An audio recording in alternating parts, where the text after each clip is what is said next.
grafiko honetan dauden hiru funtzio hauen ekuazioak aurkitzeko pauso hau jarraituko ditugu. Lehenengo, jatorriko ordenatua aurkituko diogu.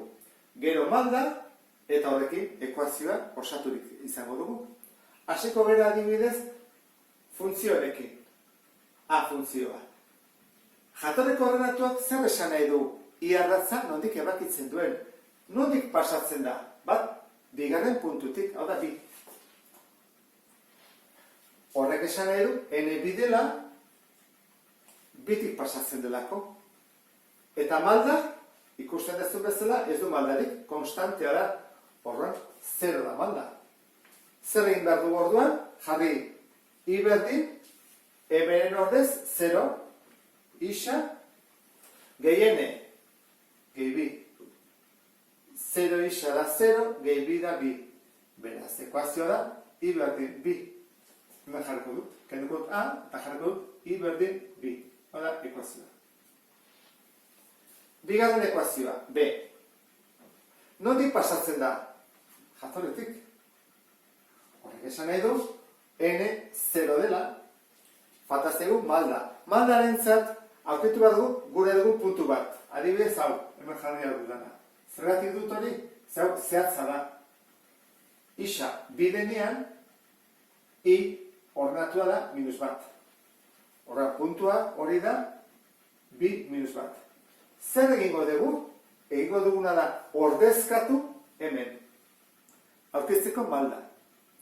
I minus bat. Isa bi. Eta esan dugu n, jatorreko ordenatuan, 0. Hemendik atera ezakegu malda. Ordezkatuko dugu. I-aren ordez, minus bat. Berdin. M ez dakigu. Isa, bi. Eta n, 0. Ordezkatu ondoren, hau ja simplea da, ezta? Gehi 0, ez dugu ezer egiten. M bider bida bi m, eta didatzea erena zatitzen. Malda aurkitu dugu. Minus bat, bide. Edo, erdi bat. Ekuazio idatziko dut orduan, i berdin, m minus erdi bat, isa, eta n, 0. Horrela bukatzen da. I berdin, minus erdi bat, isa.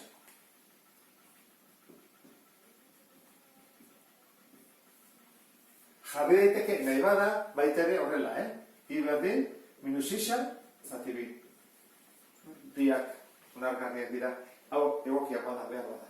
Hirugarren funtzioaren jatorriko ordenatua aurkitzeko n, ikusi behar dugu, i ardatza nondik ebakitzen duen. Hemen, hau da. Zein da? Lau. Horran, pasatzen da, lautik. Puntu bat aurkitu dugu. Malda jakiteko lan gehiago egin behar dugu. Badakizu, lehenengo puntu bat aurkitu behar dugula, puntu konkretu bat. Nik uste dut, errexena izan daiteke lau. Pasatzen delako, minus bi, zerotik. Horran egin dezakeguna da, ordezkatu. Ekuazio honetan, minus bi, zero. Eta ea, malda zenbat gelditzen zaigu. Hasiko gera, jartzen dugu, i berdin, m isa, gehiene, izen bada, zero. Malda, ez dakigu. Eta isa, minus bi. Gehi. Eta nondik pasatzen da, n, lau. Horan, hemendik eta ez dakigu. Zer egingo dugu? M bider minus bi, da, minus bi m.